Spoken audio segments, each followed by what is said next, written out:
जय हिंद दोस्तों, कैसे हैं आप लोग बताइए। गुड आफ्टरनून भाई, गुड आफ्टरनून सभी को। सर आज कोल्ड बहुत है, ये तो बात है भाई, ठंडी बहुत है, बहुत ज़्यादा है। ठीक है, क्योंकि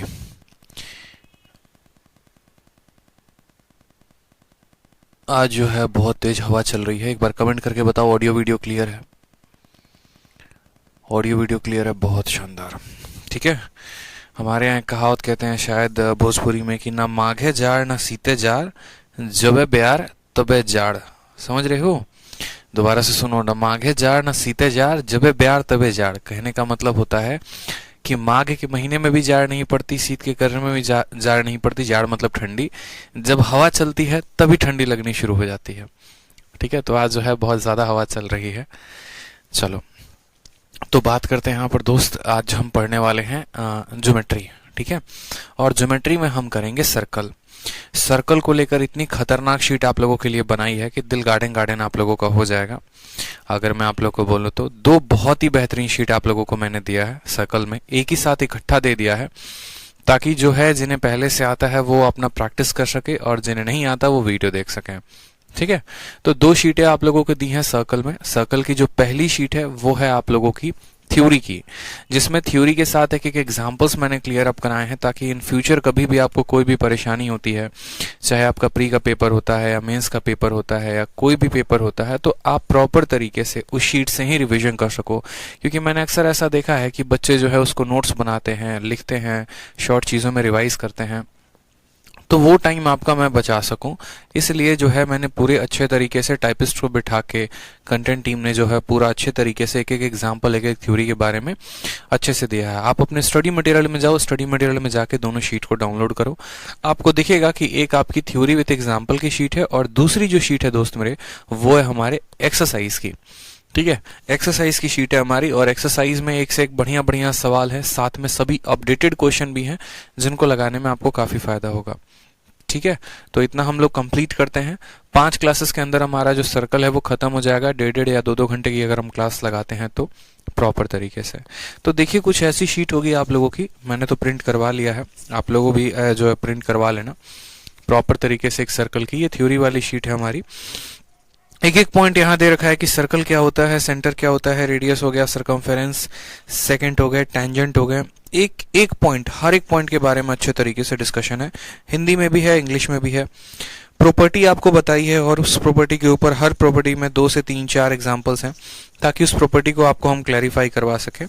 तो जो पहली शीट है उसमें कुल मिलाकर अगर हम बात करते हैं, ठीक है, कुल मिलाकर अगर हम बात करते हैं तो हमारे पास जो है कितनी प्रॉपर्टीज हो जाती हैं, 11 यहाँ हो गई, 12 प्रॉपर्टीज हैं हमारे पास। ठीक है, टोटल 12 प्रॉपर्टीज हैं, और 12 प्रॉपर्टीज के बाद हम पढ़ रहे हैं साइक्लिक क्वाड्रिलेटरल, और इस तरीके से हमारी खत्म हो जाती है शीट नंबर 1। अब शीट नंबर 1 अगर आप इतना कंप्लीट कर लेते हैं ना, तो आप जो है एक्सरसाइज को बहुत अच्छे तरीके से कंप्लीट कर पाएंगे, धुआं धुआं कर दीजिएंगे, यूं समझ लीजिए। तो ये जो थ्योरी वाला पोर्शन है ना, ये थ्योरी वाले पोर्शन को आपको अच्छे तरीके से खत्म करना है, एक एक एग्जाम्पल को अच्छे तरीके से समझना है, उसके बाद आप एक्सरसाइज में बहुत एक्सपर्ट हो जाएंगे। तो हम बात करते हैं यहाँ पे, सबसे पहले स्टार्ट करते हैं सर्कल का, थ्योरी विथ एग्जाम्पल्स वाला सारा ये टॉपिक। ठीक, सबसे पहला पॉइंट पढ़ते हैं कि सर्कल होता क्या है, वृत्त क्या होता है। ठीक है, तो जैसे कि पहले भी मैंने आपको बताया, a circle is a set of point on a plane which lie at a fixed distance from a fixed point. कहने का मतलब क्या है, सर्कल बनता कैसे है? तो सर्कल भैया सिंपल सा बात है कि अगर ये सभी पॉइंटों को आप जोड़ देते हो, ये सभी पॉइंटों को आप जोड़ देते हो, तो वो क्या बन जाता है, सर्कल। और ये सभी पॉइंटें जो हैं, सभी पॉइंटें ऐसे नहीं है कि एक पॉइंट यहाँ पर आ गया, एक यहाँ आ गया, एक यहाँ आ गया और इनको जोड़ दे तो सर्कल बन जाएगा, नहीं। सेंटर, एक पॉइंट से सभी पॉइंटों का फिक्स डिस्टेंस, और ये जितने भी पॉइंट हैं, ये जितने भी पॉइंट हैं उन सबको जब आप जोड़ोगे तो वो क्या बन जाएगा, वो बन जाएगा हमारा सर्कल यानी वृत्त। बिंदुओं का वह समूह होता है जो एक निश्चित बिंदु से समान दूरी पर स्थित होते हैं। अगर मानो ये हमारा सर्कल है, तो जैसे कि मैंने कहा कि एक निश्चित बिंदु से समान दूरी पर होंगे, यानी वो जो निश्चित बिंदु होगा, जो फिक्स पॉइंट होगा, उसको हम क्या कहेंगे, तो उसको हम कहते हैं सेंटर। और जहां से ये जिस दूरी पर होते हैं, ये सभी दूरी समान होती हैं, ये सभी दूरी जो है ये सब के सब समान होती हैं, और इनको हम कहते हैं रेडियस, यानी हिंदी में त्रिज्या कहते हैं। क्या कहते हैं? रेडियस कहते हैं। हिंदी वाले इसको त्रिज्या कहते हैं। तो बीच वाले पॉइंट को कहते हैं सेंटर और इस डिस्टेंस को हम कहते हैं radius. The fix point is called the centre. और नीचे वाले को हम क्या कहेंगे? तो नीचे वाले को हम यहाँ पर त्रिज्या कहेंगे, रेडियस कहेंगे। अब जहां पर आपका रेडियस आता है तो रेडियस का एक डबल भी होता है, उसको हम कहते हैं डायमीटर। ठीक है, उसको हम कहते हैं डायमीटर। और रेडियस का डबल जो होता है वो क्या होता है? डायमीटर होता है। डायमीटर की अगर हम बात करें यहाँ पर तो डायमीटर का हिंदी क्या होता है? जल्दी से बता दो। डायमीटर का हिंदी क्या होता है? तो अगर हमारा ये जो ओपी रेडियस है, अगर इसी तरीके से ओ से इसी लाइन को कहीं और पर भी हम डाल दें तो वो हमारा ये पूरा लंबा लाइन जो हो जाएगा, एक ऐसा लाइन पूरा का पूरा सर्कल में, एक ऐसा स्ट्रेट लाइन जो हमारे पी से लेकर सेंटर तक पास होते हुए दूसरे पॉइंट को टच करे, उसको हम कहते हैं डायमीटर। उसको हम क्या कहते हैं? डायमीटर कहते हैं। समझ में आ गया बात यहाँ पे? और जो डायमीटर होता है वो हमेशा बराबर होता है रेडियस के 2 गुना के। ठीक है भाई मेरे, रेडियस के 2 गुना के। यहाँ पर रेडियस का अच्छे से पॉइंट आपको कह दिया गया। जैसे साइकिल के स्कोप आप देखते हो, साइकिल चलाते हो और साइकिल में सभी स्पोक होते हैं, वो सभी स्पोक जो होते हैं ना, वो साइकिल के क्या होते हैं? रेडियस होते हैं। आपने देखा है ना, सभी स्पोक की लेंथ बराबर होती है। तो वो जो स्पोक्स जितने भी आपके साइकिल में लगे होते हैं ऐसे, ये सभी के सभी क्या होते हैं? सर्कल के रेडियस होते हैं। इनको त्रिज्या कहते हैं। और सभी की जो लंबाई होती है वो बराबर होती है। इसके अलावा अगर मान लो कि मैं इस पूरे के पूरे लाइन को जोड़ दूं तो इसको कहते हैं डायमीटर। और हिंदी में मेरे दोस्त कहते हैं इसको व्यास। क्या कहते हैं? व्यास कहते हैं। समझ में आ गया बात? चलो आ जाओ, अगला देखो, सरकमफेरेंस। अब ये सरकमफेरेंस क्या है?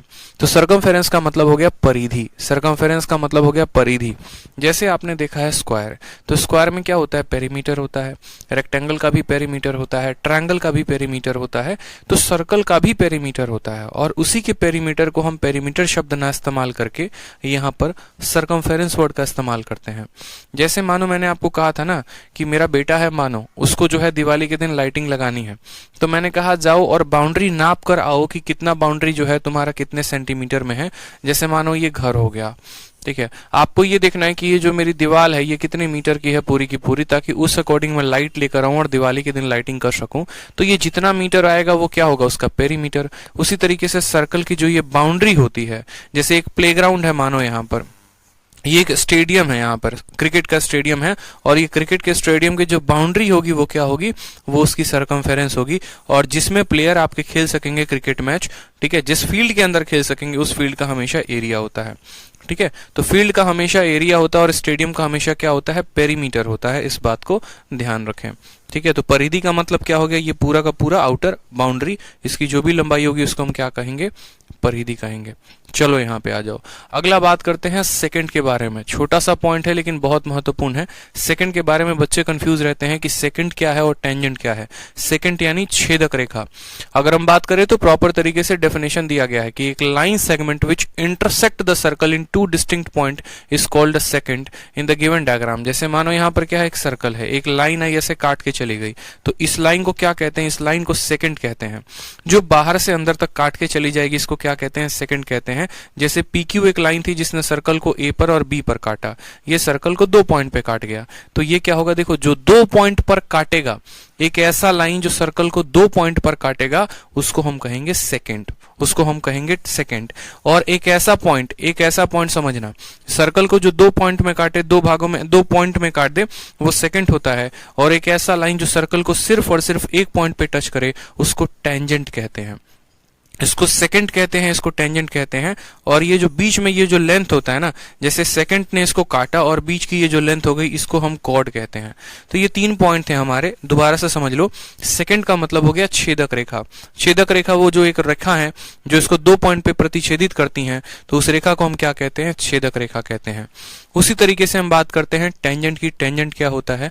A line segment which is one common point with the circumference of a circle that it touches only at one point. Simple सी बात है, अगर हमारा ये सर्कल है, एक ऐसा लाइन आया और सर्कल को सिर्फ एक बिंदु पर टच करके चला गया, तो ये PQ को क्या कहेंगे? तो इस PQ को हम टेंजेंट कहेंगे, स्पर्श रेखा कहेंगे। ठीक है, स्पर्श रेखा कहेंगे। ये सिर्फ इसको स्पर्श कर रहा है, टच कर रहा है, काट नहीं रहा। काटने वाले को छेदक रेखा कहते हैं, काटने वाले को जो है सेकंड कहते हैं, छेदक रेखा कहते हैं। टच करने वाले को टेंजेंट कहते हैं, T फॉर टच और T फॉर टेंजेंट। ठीक है, यानी स्पर्श रेखा कहेंगे।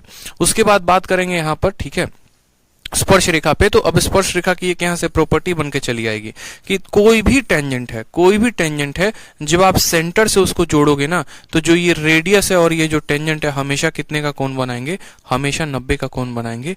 ये बात ध्यान रखना, ये बात अच्छे से ध्यान रखना कि R is the point of contact, note radius is always perpendicular to tangent. इस बात को ध्यान रखना है। ये जो नोट आपके लिए लिखा है कि रेडियस जो होता है वो दोस्त हमेशा क्या होता है, हमेशा परपेंडिकुलर होता है। किसके परपेंडिकुलर होता है, तो हमेशा हमारे कॉर्ड के, हमेशा रेडियस जो है हमेशा हमारे टेंजेंट के क्या होगा, तो परपेंडिकुलर होगा। आ जाओ अगला पॉइंट देखो, कॉर्ड के बारे में बच्चे पूछ रहे हैं, जैसे अभी सिंह पूछ रहे हैं सर कॉर्ड किसे कहते हैं। कॉर्ड का मतलब होता है दोस्त जीवा। क्या होता है, जीवा होता है। एक ऐसा लाइन सेगमेंट जिसके दो एंड पॉइंट हो, जैसे मानो मैंने कहा था ना कि ये हमारा सेकंड है और ये सेकंड जो है छेदक रेखा जो है वो PQ है, लेकिन ये सर्कल को A पर और B पर काटता है। तो जो ये काटता है और सर्कल के अंदर की जो ये लंबाई AB होती है ना, उस AB लंबाई को हम कॉर्ड कहते हैं। उस AB लंबाई को हम क्या कहते हैं, उस AB लंबाई को हम कॉर्ड कहते हैं। यानी ये हमारा हो जाता है जीवा, एक रेखाखंड जिसके अंतिम बिंदु वृत्त के प्रति पे हो। अब यहाँ पर जैसे मानो हमारा एक सर्कल है, तो ये भी हमारा कॉर्ड हो सकता है, ये भी हमारा कॉर्ड हो सकता है, ये भी हमारा कॉर्ड हो सकता है, ये भी कॉर्ड हो सकता है, कोई भी। लेकिन आपके पेपर में पूछा जाता है, और क्या पूछा जाता है कि सर्कल का सबसे बड़ा कॉर्ड क्या होता है। बचपन में पूछा जाता होगा कि यदि ये एक सर्कल है तो सबसे बड़ा कॉर्ड कौन सा होगा। तो सबसे बड़ा कॉर्ड अगर हम बात करें तो सबसे बड़ा कॉर्ड जो होता है वो डायमीटर होता है, ठीक है, व्यास होता है। समझ में आ गई बात। ये biggest chord in a circle होता है, सबसे बड़ा कॉर्ड, बिगेस्ट कॉर्ड आप कह सकते हो। आपको ये कैसे मदद करेगा ये पॉइंट, तो जब आप क्वेश्चन लगा रहे होंगे ना, जब आप क्वेश्चन लगा रहे होंगे तो क्वेश्चन लगाने के समय में आपको ध्यान रखना होगा, जैसे कहा जाएगा कि सर्कल के सबसे बिगेस्ट कॉर्ड की लंबाई 10 सेंटीमीटर है, तो आपको तुरंत पकड़ लेना है कि उसका डायमीटर 10 सेंटीमीटर है, तो उसकी रेडियस 5 सेंटीमीटर हो जाएगी, ठीक है। तो ध्यान रहेगा, कॉर्ड का मतलब क्या हो गया, जीवा हो गया। यहाँ पे डायमीटर के बारे में यहाँ बताया गया है, व्यास जो कि मैंने आपको पहले बता दिया है। चलो आ जाओ, उसके बाद बात करते हैं आर्क के बारे में कि आर्क क्या होता है, यानी चाप, ठीक है। याद करो बचपन के वो दिन जब आप मम्मी पापा से लड़ाई करके और ज्योमेट्री का इंस्ट्रूमेंट बॉक्स लिया करते थे, ठीक है, ज्योमेट्री का इंस्ट्रूमेंट बॉक्स लिया करते थे कि भैया हमको प्रकाल दो, कंपास जिसको इंग्लिश में कहते हैं, ठीक है। मेरे पड़ोसी के पास भी ऐसा बढ़िया बढ़िया इंस्ट्रूमेंट बॉक्स है, ज्योमेट्री बॉक्स है, और इस ज्योमेट्री बॉक्स में उसके पास कंपास है, रूलर है, ये है वो है, मुझे भी चाहिए, ठीक है। और क्या करते थे, कंपास के अंदर पेंसिल लगाओगे और पेंसिल लगाने के बाद एक ऐसे एकदम गाड़ोगे बीच में और ऐसे लेके चाप बनाओगे, ऐसे लेकर बनाओगे कि नहीं बनाओगे। तो जो ये चाप बनाते थे ना, उसी को हम क्या कहते हैं, आर्क कहते हैं। कि एक फिक्स सेंटर पे रख लिया और पेंसिल से ऐसे घुमा दिया, वो हमारा क्या हो जाता है, सेंटर हो जाता है, वो हमारा क्या हो जाता है, आर्क हो जाता है। तो कहा गया any 2 point on a circle divide the circle into 2 part, the smaller part is called minor arc and the larger is called major. जैसे मानो हमने यहाँ पर कंपास को रखा और इस तरीके से चाप खींचा, तो ये एक छोटा सा पार्ट हो गया सर्कल का। कितना पार्ट हो गया, छोटा सा पार्ट हो गया। बाकी पार्ट कहाँ है, तो नीचे। तो छोटा वाला जो पार्ट होगा, जो आधे से कम पर होगा, जो आधे से कम पर होगा उसको माइनर आर्क बोलेंगे, जो आधे से ज्यादा पर होगा उसको मेजर आर्क बोलेंगे, ठीक है। माइनर आर्क होता है, मेजर आर्क होता है। चाप हो गया यहाँ पे, तो दो तरीके से, छोटा वाला भाग छोटा चाप कह सकते हो और बड़ा चाप यहाँ पे कह सकते हो। उसी तरीके से सेमी सर्कल क्या होता है, तो देखो जब वो चाप को आप पूरा आधे पर बनाते हो, जब वो चाप को पूरा ऐसे आधे लेकर बनाते हो, तो ये चाप जो है ये पूरा का पूरा क्या करता है, ऊपर वाले सर्कल को आधे में बांट देता है, यानी सर्कल जो है उसको सेमी कर देता है, आधा कर देता है। जैसे पेरीमीटर में सेमी वर्ड लग जाता है तो वो पेरीमीटर का आधा हो जाता है, तो सर्कल में सेमी लग जाता है। सेमी एक रूट वर्ड है जिसका मतलब करना होता है किसी भी संख्या को आधा, किसी भी चीज को आधा करना। तो सर्कल को अगर आप सेमी बना रहे हो, यानी आप उसको आधे आधे भाग में काट रहे हो, तो आधा पार्ट क्या कहलाएगा, उसका सेमी सर्कल कहलाएगा, ठीक है। आधा पार्ट क्या कहलाएगा, सर्कल कहलाएगा, अर्धवृत्त कहलाएगा, आधा वृत्त। तो कहा गया the diameter of a circle divide the circle into 2 equal part and each part is called a semi circle. छोटी छोटी चीजें जानना बहुत जरूरी है, ठीक है। जनाब कहते हैं सर सेक्टर बता दीजिए। जनाब शायद आपने शीट नहीं देखा है, आप शीट देखोगे ना तो शीट में हर कुछ है और मैं हर पॉइंट बताऊंगा, चिंता मत करो यहाँ पे, ठीक है। चलो आ जाओ, उसके बाद बात करते हैं यहाँ पे सेंट्रल एंगल के बारे में। तो सेंट्रल एंगल कैसे बनता है, जैसे मानिए मैंने कहा यहाँ पर कि ए बी जो है हमारा क्या है, चाप है, यानी आर्क है, ठीक है। जब हम पॉइंट ए को सेंटर के साथ जोड़ेंगे और जब बी को सेंटर के साथ जोड़ेंगे तो बीच में जो यहाँ पर कोण बनेगा ना थीटा, इसी थीटा को हम क्या कहते हैं, सेंट्रल एंगल कहते हैं। इसी थीटा को क्या कहते हैं, सेंट्रल एंगल कहते हैं। An angle formed at the centre of the circle is called central angle. जैसे दिए गए फोटो में ट्रायंगल एओबी जो है वो क्या है, यहाँ पर आप कह सकते हो एंगल एओबी जो हो गया वो सेंट्रल एंगल हो गया, एंगल हो गया यहाँ पे एंगल एओबी जो हो गया वो क्या हो गया, सेंट्रल केंद्रीय कोण। अब इसी से आप मुझे एक बात बताओ कि जैसे सर्कल है, ठीक है, और सर्कल में अगर हम बात करते हैं सेमी सर्कल की, तो सेमी सर्कल का सेंटर का कोण कितना हो जाएगा, तो सेमी सर्कल में सेंट्रल कोण जो हो जाएगा वो 180 डिग्री हो जाएगा। अगर मानो यहाँ पर हम बात करते हैं ये सर्कल तो है लेकिन क्वार्टर सर्कल की, सेमी की नहीं क्वार्टर की। सेमी का मतलब होता है आधा, क्वार्टर का मतलब होता है एक चौथाई, यानी यहाँ पर जो ब्लू कलर से बनाएंगे वो हो जाएगा क्वार्टर सर्कल। ये वाला क्या हो जाएगा, ये हो जाएगा क्वार्टर सर्कल। और क्वार्टर सर्कल में जो एंगल होगा तो कितना होगा, तो थीटा की वैल्यू यहाँ पर आ जाएगी 90 डिग्री। थीटा बराबर हो जाएगा कितना, 90 डिग्री। क्यों होगा ऐसा, उस बात को समझिए। एक सर्कल के सेंटर पर जो कंप्लीट एंगल बनता है हमेशा कितना बनता है, 360 बनता है। अगर आप सर्कल को आधा करोगे तो कोण भी आधा होगा। अगर आप सर्कल को एक पार्ट में बांटोगे तो ये कोण भी जो है 4 पार्ट में बटेगा। अगर इसको 4 पार्टों में बांटा है तो कोण भी 4 पार्ट में बटेगा। अगर कल के दिन जैसे मानो पिज्जा मंगाया आपने, ठीक है, और पिज्जा में जो है कुल मिलाकर कितने लोग हैं, 6 लोग हैं। मानो यहाँ पर कितने लोग हैं, मान लीजिए 6 लोग हैं, और आपने कहा कि देखो यार 6 लोग हैं तो कुछ तो करना पड़ेगा, तो आपने पिज्जा को बांटना शुरू कर दिया।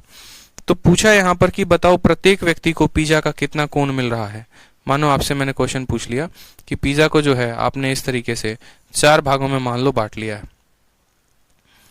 ठीक है, 4 भागों में नहीं, इस तरीके से मानो 6 बराबर भागों में आपने पिज्जा को बांटा है। तो हर व्यक्ति को जो है कितने का कोण, हर व्यक्ति को कितने का जो है कोण मिलेगा, आप मुझे ये बताओ। कोई दिक्कत की बात नहीं। आप बोलोगे सर 6 बराबर भागों में बांटे हैं, 1 2 3 4 5 6, यानी अगर हम बात करेंगे प्रत्येक सेक्टर में उसके सेंट्रल एंगल की, तो बोलोगे सर 360 कंप्लीट पार्ट का होता है, 6 भागों में बांटे हैं, यानी प्रत्येक पार्ट का कोण आएगा कितना डिग्री, 60 डिग्री। तो हमेशा ध्यान रखिए सेंटर पर बनता है पूरा का पूरा 180। 2 रेडियस के बीच में जो एंगल बनता है, 2 रेडियस और आर्क के बीच में जो कोण बनता है उसको हम कहते हैं सेंट्रल एंगल, केंद्रीय कोण। और इस केंद्रीय कोण को हम अलग तरीके से विभाजित करते हैं। अगर सर्कल का आधा बोलेगा तो कोण को भी आधा करेंगे, चौथाई बोलेगा 1/4 तो 1/4 भी करेंगे। उसके बाद आता है, एक होता है इंस्क्राइब्ड एंगल। इसके बारे में थोड़ी कम चर्चा होती है लेकिन फिर भी हम ध्यान देंगे। इसको कहते हैं अंतःवृत्त कोण। जैसे क्या हुआ कि एक तो सर्कल के सेंटर के साथ एंगल बन गया और दूसरा सर्कल में कहीं और पर भी एंगल बन सकता है कि when 2 chord have one common end point then the angle included between these chord, ठीक है, these chord at the common point is called inscribed angle। जैसे मानो मैंने यहाँ पर कहा, छोटा सा पॉइंट हमने आपको समझाया, आप समझिएगा कि ये आपका सर्कल है, ये आपका सर्कल है, और इस सर्कल में कहानी क्या है, इस सर्कल में कहानी बड़ी छोटी सी है कि जैसे क्या हुआ, आप ऐसे समझो कि जैसे मानो ये हमारा सेंटर है, हो गया हमारा सेंटर, कोई दिक्कत की बात, हमने इसको, ठीक है, हमने यहां पर क्या किया, तो हमने यहां पर एक ऐसा कोण बना दिया, ठीक। दूसरा जो है हमने यहां पर जो कोण बनाया है वो हो सकता है कि हम ऐसे भी बना दें, जरूरी नहीं है कि ये सेंटर से पास करे, कोई ऐसा फिक्स नहीं है, बट आप इसको कर सकते हो ऐसा।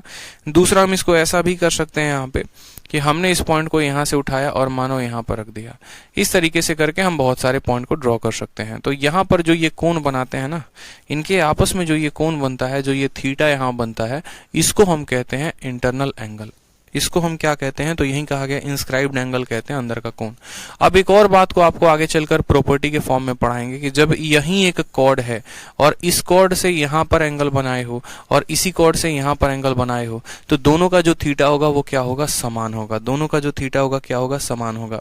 आप इसको आसान भाषा में समझो कि आपको हमने एक सर्कल दिया, हमने कहा ये आपका कॉर्ड क्या है, ए बी है, हमने कहा ये आपका कॉर्ड ए बी है। मुन्ना बोला ठीक है सर सर्कल मिल गया, कोई दिक्कत की बात नहीं। आप इसको यहाँ पर टच करवाते हो, आप इसको यहाँ पर टच करवाते हो, आप इसको यहाँ पर टच करवाते हो, लेकिन स्टार्ट हमेशा ए से होगा, खत्म हमेशा बी पर होगा। भले ये सर्कल को अलग अलग पॉइंट पर टच करे, पी पर, क्यू पर, आर पर, हमेशा जो इनके बीच में जो कोण बनेगा ना, वो सब के सब क्या होंगे, बराबर होंगे। ये सर्कल की एक और प्रॉपर्टी कहलाती है कि एक कॉर्ड सर्कमफेरेंस पर हमेशा बराबर का एंगल बनाता है। एक कॉर्ड सर्कल के परिधि पर, ठीक है, एक कॉर्ड, ठीक है, सर्कल के परिधि पर कितना बनाता है, तो हमेशा बराबर का एंगल बनाता है, ध्यान रहेगा यहाँ पे। एक जीवा सर्कल के परिधि पर, एक कॉर्ड सर्कल के सरकमफेरेंस पर बराबर का कोण बनाती है। चलिए आ जाइए, बहुत अच्छे भाई। अब देखो अगला पॉइंट देखो यहाँ पे, जैसे मैंने कहा मेजर ऑफ एन आर्क, तो basically it is the central angle form by arc. Arc के बारे में पता है कि चाप को कैसे मापा जाए। आप ये कह सकते हो कि सर ये सर्कल का रेडियस है, आप ये बता सकते हो कि सर ये हमारा थीटा है, लेकिन अगर मैं आपसे ये पूछूं कि ये जो चाप है, इस चाप के बारे में बताओ कि इस चाप की लंबाई कितनी होगी, तो चाप की लंबाई को आप कैसे बताओगे। जैसे मैंने इस सवाल में आपको कह दिया कि कोण बन रहा है 60 डिग्री का और रेडियस जो है वो 5 है, तो बताओ यहाँ पर पी क्यू का मान कितना होगा। तो चाप कैसे बताओगे ये बताओ। चाप का मान बताने के लिए क्या करोगे, तो बहुत आसान काम है, ठीक है। तो यहाँ पर सभी बातें लिखी गई हैं। चाप के लिए हमारा सीधा का सीधा फॉर्मूला होता है, और फॉर्मूला क्या होता है याद रखो। ये थीटा अगर हमारा मानो है, इसको हम कहते हैं रेडियस है, और ये हमारा लेंथ ऑफ सरकमफेरेंस है, तो सीधा का सीधा रिलेशन दे सकते हैं थीटा बराबर एल अपॉन आर। थीटा बराबर एल अपॉन आर। यहाँ पर थीटा को हमें रेडियन में लिखना होगा, हमें रेडियन में लिखना होगा, इस बात को ध्यान रखो कि थीटा बराबर, और ये लेंथ ऑफ आर्क हो जाएगा, और ये आर क्या हो जाएगा हमारा, रेडियस हो जाएगा। अनु जायसवाल कहते हैं I have purchase this course recently. बहुत अच्छे भाई अनु, स्वागत है दोस्त आपका, ठीक है। चलिए उसके बाद हम बात करते हैं कॉन्सेंट्रिक सर्कल्स के बारे में। कॉन्सेंट्रिक सर्कल क्या होते हैं, एक सर्कल के अंदर दूसरा सर्कल, दूसरे के अंदर तीसरा सर्कल, तीसरे के अंदर चौथा सर्कल, तो ये सभी सर्कल जो एक के अंदर एक बनते जाएंगे तो उनको कहेंगे कॉन्सेंट्रिक। इसकी जरूरत कहां पर पड़ेगी, जब मेंसुरेशन पढ़ोगे, और मेंसुरेशन में ऐसा कहा गया होगा कि दो सर्कल हैं, दो सर्कल नहीं है, दो कॉन्सेंट्रिक सर्कल हैं, एक की रेडियस 5 है, दूसरे की रेडियस 3 है, तो उनके सरकमफेरेंस के बीच में बताओ डिस्टेंस कितना होगा। एग्जामिनर कोई फोटो नहीं देगा, कुछ और बातें करेगा नहीं, तो आपको समझना पड़ेगा कि हमारा एक सर्कल ये है जिसकी रेडियस हमारी 5 है, दूसरा उसके अंदर है जिसकी रेडियस 3 है, तो यहाँ पर यहाँ से लेकर यहाँ तक 5 और यहाँ से लेकर यहाँ तक 3, तो ये जो डिस्टेंस आएगा वो कितना आएगा, 2 आएगा। तो कॉन्सेंट्रिक का होता क्या है, अगर हम कॉन्सेंट्रिक की बातें क्यों करें, परिभाषा के ऊपर जाएं, तो कॉन्सेंट्रिक का मतलब ये होता है कि एक ही सेंटर से बनाए गए अनंत सर्कल, उसको हम क्या कहते हैं, कॉन्सेंट्रिक, ठीक है। जैसे मानो मैंने इसको सेंटर बनाया, एक ये बन गया, एक ये बन गया, एक ये बन गया, तो ये सभी के सभी सर्कल जितने भी छल्ले बनते हैं यहाँ पे, वो सभी के सभी क्या हो गए यहाँ पर, तो सभी के सभी अच्छे तरीके से हमारे कॉन्सेंट्रिक सर्कल हो गए, ठीक है। तो यहाँ पर हम यही कह सकते हैं कि circle having the same centre at a plane are called the concentric circle. In the given diagram there are 2 circle with radii r1 r2, सब कुछ लिखा गया, सन केंद्रीय वृत्त, ठीक है। राज कहते हैं मल्टीपल डिडक्शन प्रॉब्लम आ रहा है। राज भाई आपको कौन बोला है कि अपनी आईडी किसी और के साथ शेयर करके वीडियो को देखो। आईडी एक लेकर 2-2 लोग देखोगे तो आईडी ब्लॉक भी हो जाएगी, इस बात का ध्यान रखो, ठीक है। समझ में आ गया बात, बहुत अच्छी बात है। अब अगला सवाल जरा देखो, अगला सवाल क्या है हमारा। अगला सवाल हमारा कहा गया है कॉन्ग्रुएंट सर्कल। कॉन्ग्रुएंट का मतलब क्या होता है, जिस तरीके से आपने ट्रायंगल पढ़ा है, और ट्रायंगल में आपने क्या पढ़ा कि यदि हमारे ये 2 ट्रायंगल हैं और ये 2 ट्रायंगल हमारे कॉन्ग्रुएंट हो जाते हैं, तो इनका और इनका एरिया क्या हो जाता है, बराबर हो जाता है, ठीक है। इनके साइड भी बराबर होते हैं, इनके एंगल भी बराबर होते हैं। उसी तरीके से अगर आप 2 सर्कल को कॉन्ग्रुएंट कह रहे हो, यानी एक का जुड़वा कौन होगा, दूसरा होगा। जितनी रेडियस इसकी होगी उतनी ही रेडियस दूसरे की होगी, जितनी सरकमफेरेंस इसकी होगी उतनी ही सरकमफेरेंस इसकी होगी, जितनी एरिया इसकी होगी उतनी ही एरिया इसकी होगी। हर एक बात एक दूसरे से सिमिलर मिलता रहेगा। यानी कॉन्ग्रुएंट सर्कल वो होते हैं जिनका प्रत्येक चीज जो होता है वो क्या होता है, बराबर होता है, ठीक है। समझ में आ गया बात यहाँ पे। चलिए आ जाइए अगला देखें। यहाँ पे फिर बात करते हैं सेगमेंट ऑफ सर्कल के बारे में, ठीक है। अब सेगमेंट ऑफ सर्कल के बारे में क्या है, तो जैसे कि आपने आर्क को देखा, आर्क आपने देखा, आर्क क्या होता है, जैसे मानो एक सर्कल हो गया, ठीक है, और यहाँ पर क्या हो गया कि ये हमारा माइनर आर्क हो गया, छोटू आर्क हो गया, और जो बच गया वो क्या हो गया, बड़ा आर्क हो गया, मेजर आर्क हो गया। अगर इन आर्क को हम जोड़ दें, अगर हम इन आर्क को जोड़ दें तो एक सर्कल को ये ब्लू वाले पार्ट में बांटेगा और दूसरा वाला जो है इसको बड़े वाले पार्ट में बांटेगा। तो माइनर आर्क जो है वो माइनर सेगमेंट बनाता है और मेजर आर्क जो है वो मेजर सेगमेंट बनाता है। सेगमेंट का मतलब अपनी अपनी हिस्सेदारी। जैसे यहाँ पर मानो इसकी लंबाई 3 सेंटीमीटर, इसकी 5 सेंटीमीटर, तो ये 3 के हिसाब से अपना क्षेत्रफल बनाएगा, अपना सेगमेंट बनाएगा, और 5 वाला अपना क्षेत्रफल बनाएगा। समझ में आ गया बात यहाँ पे? जैसे पॉइंट P और Q है, तो ये जो नीचे वाला सेगमेंट होगा ना, ये पूरा एरिया, इसको कहते हैं माइनर सेगमेंट, और ऊपर वाले पूरे के पूरे क्षेत्रफल को क्या कहते हैं? मेजर सेगमेंट कहते हैं। इस बात को ध्यान रखिए। The chord divide a circle into 2 region, these 2 regions are called segment. याद रखो, फिर से समझो, जिस तरीके से सर्कमफेरेंस अलग होता है और एरिया अलग होती है, उसी तरीके से आर्क अलग होता है, सेगमेंट अलग होता है। आर्क की बात करोगे तो ये माइनर आर्क है, ये PQ की जो लंबाई है ये आर्क है, लेकिन अगर सेगमेंट की बात करोगे तो ये पूरा का पूरा जो एरिया है ये माइनर सेगमेंट है। यानी अगर हम बात करेंगे तो इसको हम कह सकते हैं दिस इज माइनर आर्क, ये माइनर आर्क है। और ये हरे वाले की बात करोगे तो बोलोगे सर ये माइनर सेगमेंट है। ठीक है, सेगमेंट का मतलब क्या होता है? जो किसी चीज से टूट के निकला होता है। जैसे मानिए कि आप जो है अपने पिता के, अपने फैमिली के सेगमेंट हैं, एक ब्रांच है। ठीक है, उसी तरीके से चलिए उसके बाद जो नेक्स्ट पॉइंट होता है वो होता है हमारा साइक्लिक क्वाड्रिलेटरल। साइक्लिक क्वाड्रिलेटरल क्या होता है? तो एक ऐसा क्वाड्रिलेटरल जिसके चारों के चारों वर्टेक्स सर्कल पे हों। और फिर उसके बाद साइक्लिक क्वाड्रिलेटरल की आपको अलग से प्रॉपर्टी पढ़ाएंगे कि यहाँ पर जैसे सभी का 360 तो होता ही है, अपोजिट एंगल का सम 180 होता है। साइक्लिक के ऊपर अलग से हम क्वेश्चन भी करवाएंगे, उसके लिए परेशान नहीं होना है। तो साइक्लिक क्वाड्रिलेटरल किसे कहते हैं? एक वृत्तीय चतुर्भुज। एक सर्कल बना दिया और सर्कल के अंदर एक पॉइंट यहां हो गया, दूसरा यहां हो गया, तीसरा यहां हो गया, चौथा यहां, कोई भी हो, कहीं पर भी हो, कोई फर्क नहीं पड़ता, बस उसके चारों पॉइंट, इस क्वाड्रिलेटरल के चतुर्भुज के चारों पॉइंट इस सर्कल के परिधि यानी सर्कमफेरेंस पे होना चाहिए।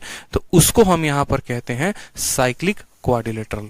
एक चतुर्भुज जिसके चारों शीर्ष वृत्त पर ही स्थित हो तो एक वृत्तीय चतुर्भुज कहलाता है। प्रिंस कुमार कहते हैं sir it was the toughest chapter for me but right now I am gaining a lot of confidence. बहुत अच्छी बात है भाई, धन्यवाद। सर्कम सर्कल आपको बताया है, आप मुझे बताओ परिवृत्त के बारे में आपको बताया है। क्या बताया है? कि कोई भी दुनिया का पॉलीगन हो, ठीक है, कोई भी दुनिया का पॉलीगन हो, अगर उसके बाहर कोई सर्कल है, आप ऐसे कह लो कि कोई भी सर्कल है वो अपने अंदर या तो एक ट्रायंगल को समेटे हुए है, या फिर वो एक स्क्वायर को समेटे है, या एक हेक्सागन को भी समेटे हुए, किसी को भी समेटे हुए है, तो वो हमेशा सर्कल क्या कहलाएगा? जैसे मानो ये कवच हो गया, ठीक है, पॉलीगन लोग अलग अलग आते हैं। एक हमारा आ जाता है जैसे मानो एक ट्रायंगल आता है, एक स्क्वायर आता है, मान लो कल के दिन यहाँ पर एक हेक्सागन भी आ जाता है। ये लोग कहते हैं यार हम लोगों की अलग अलग रूप है, अलग अलग रंग हैं, यार हमें सुरक्षा दो, हमें जो है थोड़ा सा सुरक्षा प्रदान करो, हमारा घेराबंदी करो, हमें थोड़ा सा बाहर के लोगों से बचाओ। तो सर्कल आता है और बोलता है कोई बात नहीं, मैं तुम्हारे बाहर लग जाता हूँ और मैं तुम्हें सुरक्षा दूंगा। ठीक है, इसी तरीके से इसको भी सुरक्षा देता है यहाँ पे। तो ये जो बाहर से इसके जो कवच लगता है ना, तो ये बाहर वाले सर्कल को हमेशा क्या कहते हैं? बाहर वाले सर्कल को, ये बाहर वाले सर्कल को हमेशा कहते हैं सर्कम सर्कल, सर्कम सर्कल। लेकिन कंडीशन सर्कम सर्कल की एक ही होती है कि उसके अंदर एक क्या होना चाहिए? तो उसके अंदर एक पॉलीगन होना चाहिए। और वो किसका सर्कम सर्कल कहलाता है? तो वो इस अंदर वाले पॉलीगन का सर्कम सर्कल कहलाता है। यानी ये जो सर्कल है इस ABC ट्रायंगल का सर्कम सर्कल है, ABC ट्रायंगल का सर्कम सर्कल है। अगर अंदर स्क्वायर होता तो उस स्क्वायर का ये सर्कम सर्कल कहलाता, अगर अंदर हेक्सागन होता तो उस हेक्सागन का सर्कम सर्कल कहलाता। यानी जो उसको बाहर से कवच देता है, ठीक है, वो सर्कम सर्कल होता है, उसके ऊपर होता है, बाहर होता है, ये पहले बता रखा है। अब यहां पर अगर आप बात करोगे ना, तो जैसे सर्कल का जो सेंटर है, सर्कल का जो सेंटर है, वहां से जो ये पॉलीगन आपने बनाया है, चाहे ट्रायंगल हो, स्क्वायर हो, हेक्सागन हो, तो सर्कल के सेंटर से उस पॉलीगन के वर्टेक्स तक की दूरी को उस सर्कल का क्या कहते हैं? तो उस सर्कल का रेडियस कहते हैं। और अगर सर्कल को सर्कम सर्कल कह रहे हैं तो उसके रेडियस को सर्कम रेडियस कहेंगे। ठीक है, सर्कल को अगर सर्कम सर्कल कह रहे हैं तो उसके रेडियस को सर्कम सर्कल कहेंगे। जैसे मानो कल के दिन क्या होता है, एक हमने स्क्वायर बना दिया, ठीक है, और एक स्क्वायर को बाहर से हमने क्या कर दिया? एक सर्कल से घेराबंदी कर दी, तो इसके सेंटर से यहां तक की दूरी हमेशा सर्कम रेडियस कहलाएगी।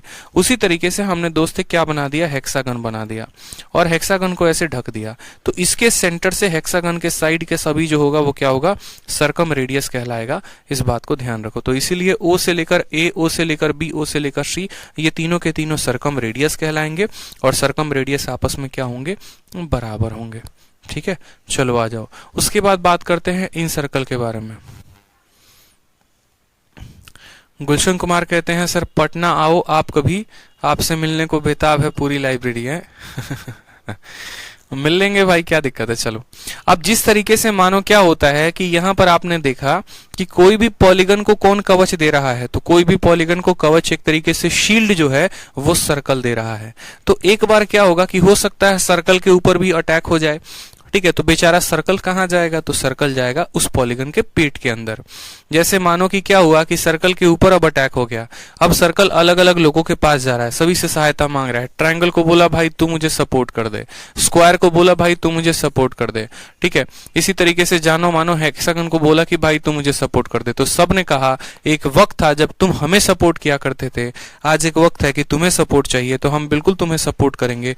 एक काम करो, अब बाहर से हम तुम्हें कवच देंगे, तुम हमारे अंदर आ जाओ, तुम हमारे क्या आ जाओ, अंदर आ जाओ। तो अब सर्कल बाहर से अंदर आ चुका है। जब वो बाहर होता था तो उसको हम सरकम सर्कल कहते थे, और उसकी रेडियस को कैसे निकालते थे, तो उसके सेंटर से वर्टेक्स तक की दूरी। अब जब वो सर्कल अंदर आ जाएगा तो उसको हम इन सर्कल कहेंगे। इन सर्कल वो सर्कल होता है जो किसी भी पॉलीगन के अंदर होता है। और अब अगर इस सर्कल के रेडियस को निकालना होगा ना, तो हमेशा इसके सेंटर से साइड वाली दूरी जो कहलाती है वो रेडियस, सेंटर से साइड पे, सेंटर से साइड पे यही इसकी रेडियस कहलाएगी। दोस्त इस बात को ध्यान रखो। तो जब वो बाहर रहेगा तो सेंटर से वर्टेक्स वाली दूरी को क्या कहेंगे, सरकम रेडियस कहेंगे। और जब यहां पर वो अंदर होगा, जब यहां पर वो सर्कल अंदर होगा, वहां से जो साइड की दूरी होगी वो हमारी इन रेडियस कहलाएगी, और वो सर्कल हमारा इन सर्कल कहलाएगा। ठीक है, अंतःवृत्त कहलाएगा, और उस त्रिज्या को हम अंतः त्रिज्या कहेंगे। क्लियर हो गया मेरी बात, यहां पे पॉइंट क्लियर है। अब जरा अगला पॉइंट को पढ़ते हैं। अगला पॉइंट कहा गया है कि दो आर्क ऑफ ए सर्कल, ठीक है, और congruent circle are congruent if their degree measure, इसको हटाओ यहां से, इसकी जरूरत नहीं है। आ जाओ, दूसरी बात हमारा आता है कॉमन कॉर्ड करके। कॉमन कॉर्ड क्या होता है, जैसे बहुत बार आपने एग्जाम में ऐसा समझा होगा कि कॉमन कॉर्ड की लंबाई 5 सेंटीमीटर है। जैसे आपसे ऐसा क्वेश्चन स्टेटमेंट परिभाषा के फॉर्म में दिया जाएगा। क्यों हम आपको फोटो के थ्रू समझा रहे हैं, ताकि आपको पता चल सके कि किस पॉइंट को क्या कहते हैं। नहीं तो प्रॉब्लम कहां होगी, जब एग्जामिनर आपको भाषा के फॉर्म में सवाल दे देगा और आपसे फोटो नहीं बनेगा, फिर आप इस बात से परेशान होगे सर फोटो नहीं बन रहा है। ठीक है, तो फोटो बनाने के लिए एक एक पॉइंट का क्लियर होना जरूरी है। वो सेकंड बोलेगा, छेदक रेखा बोलेगा तो छेदक बनाएंगे, टेंजेंट बोलेगा, स्पर्श बोलेगा, स्पर्श बनाएंगे। ठीक है, जीवा बोलेगा तो जीवा बनाएंगे, जो बोलेगा वही बनाएंगे हम। ठीक है, अब जैसे मानो आपका एग्जामिनर कहता है कि आपके पास दो सर्कल है, एक की रेडियस 5 है, दूसरे की रेडियस जो है वो 3 है। ठीक है, कोई समस्या की बात, आप मुझे जो है उनके बीच की दूरी बताओ, यानी कॉमन कॉर्ड की दूरी 10 सेंटीमीटर है। और इसके ऊपर, ठीक है, इसके ऊपर बहुत सारा सवाल पूछा जाता है। राज कह रहे हैं सर मेरा एनडीए क्लियर हो गया। बहुत अच्छी बात है राज, मुबारक हो आपको। ठीक है, हमारी तरफ से बहुत सारी शुभकामनाएं हैं आपको आपके एसएसबी के लिए, और दुआ करेंगे भगवान से कि आपका जरूर एसएसबी में सिलेक्शन हो और आप एक बहुत अच्छे पद पर चयनित हो मेरे दोस्त। ठीक है, देश की आप सेवा करें और बहुत नेक इंसान, बहुत काबिल इंसान बने। ऐसे इस तरीके से बहुत अच्छा लगता है जब बच्चों का ऐसे ही सिलेक्शन आता है। तो किसी का हरियाणा पुलिस में होता है, किसी का बिहार पुलिस में होता है, किसी का यूपी में होता है, और बड़ा मजा भी आता है। चलो यार, अपने जो है स्टूडेंट हैं हर डिपार्टमेंट में, हर स्टेट में है। बढ़िया तरीके से जो दुआ है राज आपके लिए है कि आप एनडीए में बढ़िया तरीके से जो है एसएसबी देने जाएं और कभी हमें याद भी रखें। चलो आ जाओ, बात करते हैं कॉमन कॉर्ड की बात करते हैं। तो मैंने जैसे कि कहा कॉमन कॉर्ड क्या होता है। अब आप मुझे बताओ एक ऐसा कॉर्ड जो इसमें भी आ जाए और वही कॉर्ड जो दूसरे वाले के लिए भी हो। जैसे बात करेंगे इस सर्कल का कॉर्ड तो ये भी है, इस सर्कल का कॉर्ड ये भी है, इस सर्कल का कॉर्ड ये भी है। उसी तरीके से इस सर्कल के भी बहुत सारे कॉर्ड होंगे, लेकिन एक ऐसा कॉर्ड, एक ऐसा जीवा जो दोनों में कॉमन हो। जैसे मानो मैंने यहां पर इसको खींचा है, तो ये जो है इस सर्कल का भी कॉर्ड कहलाएगा और यही वाला जीवा इस सर्कल का भी कॉर्ड कहलाएगा। तो एक ऐसी जीवा जो दोनों के लिए कॉमन कॉर्ड का काम करे, ठीक है, दोनों के लिए कॉमन काम करे, उसको कहते हैं हम कॉमन कॉर्ड। उसको हम क्या कहते हैं, कॉमन कॉर्ड कहते हैं। Two circle intersect at a point then they are called common chord. तो आ जाइए, हमारा जो बेसिक प्रॉपर्टी है उसको हमने थोड़ा सा पढ़ लिया है। अब हम जो पढ़ने वाले हैं दोस्त, वो हम पढ़ने वाले हैं प्रॉपर्टी। प्रॉपर्टी ध्यान रहेगा तो ज्योमेट्री में किंग कहलाओगे, प्रॉपर्टी ध्यान नहीं रहेगा तो बड़ा मुश्किल में आ जाओगे। प्रॉपर्टी नंबर 1 क्या कहा है, प्रॉपर्टी नंबर 1 में बड़े अच्छे तरीके से एक बात कही है equal chord of a circle substance equal angle at the centre. और सिर्फ इक्वल एंगल नहीं करेंगे, जैसे मानिए हमने आपको ये कहा कि हमने एक सर्कल बना दिया, ठीक है, हमने क्या बना दिया, यहाँ पर सर्कल बना दिया, समझिएगा मेरी बात को।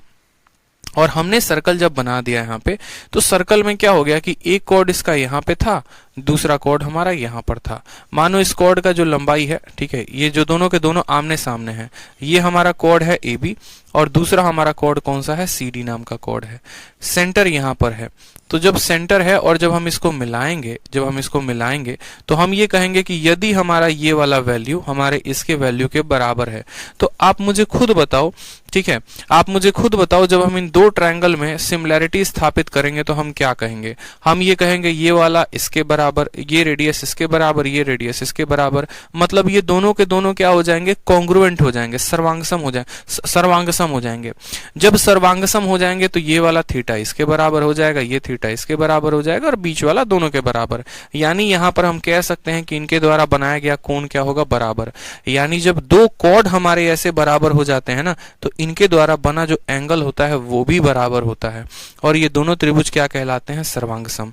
इसके एरिया भी जो कहलाएगा ना, इसका जितना एरिया बनेगा ना उतना ही एरिया इसका भी बनेगा, इस बात को ध्यान रखो हर एक बात। क्योंकि जब दो ट्रायंगल कॉन्ग्रुएंट हो जाते हैं तो उनके साइड बराबर होते हैं, उनके एंगल बराबर होते हैं, उनका पेरीमीटर बराबर होता है, उनका एरिया, हर कुछ बराबर होता है। तो अगर यहां पर बस जरूरत क्या थी, ये वाला इसके बराबर था, ये इसके बराबर था, एक और साइड आ जाता, तीनों साइड बराबर, तो हमारा एंगल भी बराबर, कॉन्ग्रुएंट हो गया, बस बात खत्म। तो बीच में जो एंगल बनेगा वो कितना बनेगा, बीच में जो एंगल बनेगा वो हमेशा, इस बात को ध्यान रखो, क्या बनेगा, तो बराबर बनेगा ये दोनों कोण। इसी के ऊपर ये बात कही गई है। दूसरा प्रॉपर्टी आपसे क्या कहा गया वो देखो, the angle subtended by the chord of the circle at the centre are equal. उल्टा कहा गया है। अब उल्टा आपसे ये कहा गया है कि यदि ये दोनों कोण बराबर हैं, समझिएगा मेरी बात को, पीछे ये कहा गया था आपसे, पीछे ये कहा गया था कि यदि ये जो दोनों जीवाएं हैं ये बराबर हो जाएंगी तो ये कोण बराबर हो जाएंगे। अब यहाँ पर ये कहा गया कि यदि ये कोण बराबर होंगे तो ये जीवाएं भी आपस में क्या होंगी, बराबर होंगी। जैसे मानो एक कॉर्ड हमारा AB है, दूसरा कॉर्ड हमारा CD है, कहा गया ये दोनों कोण बराबर हैं, तो ऑटोमेटिक AB बराबर क्या हो जाएगा, CD के, ऑटोमेटिक AB और CD क्या हो जाएंगे, बराबर हो जाएंगे, ठीक है। उसके बाद आ जाओ इसमें पॉइंट नंबर 3। पॉइंट नंबर 3 में क्या कहा है जरा वो देखो। सवाल में आपसे ये कहा गया है इक्वल कॉर्ड। अब मानो एक सर्कल की बात नहीं हो रही है, अब मैंने कहा दो अलग अलग सर्कल बना देते हैं, तो हमने कहा ठीक है, एक सर्कल यहाँ पर C1 है, दूसरा सर्कल हमारा C2 है। अभी आप ये पढ़ रहे थे कि यदि एक ही सर्कल के अंदर दो अलग अलग कॉर्ड हो, एक कॉर्ड ऐसे हो, दूसरा कॉर्ड ऐसा हो, तो यदि हमारे ये दोनों के दोनों कॉर्ड बराबर होते हैं तो ये बराबर का कोण बनाते हैं। उसी तरीके से अब हमने ये पढ़ा कि यदि हमारे दो सर्कल होते हैं, ठीक है, और इस सर्कल का कॉर्ड AB है और दूसरे वाले का कॉर्ड PQ है, यदि ये दोनों कॉर्ड बराबर होंगे तो इनके द्वारा बनाया गया जो कोण होगा वो भी बराबर होगा, चाहे ये सर्कल छोटा क्यों ना है, चाहे ये सर्कल बड़ा क्यों ना है। जैसे आपको हम और विजुअलाइज करवाते हैं, मानिए यहाँ पर ये छोटा सर्कल है और यहाँ पर क्या है, ये बड़ा सर्कल है। एक छोटा पिज्जा हो गया, एक बड़ा पिज्जा हो गया, ठीक है।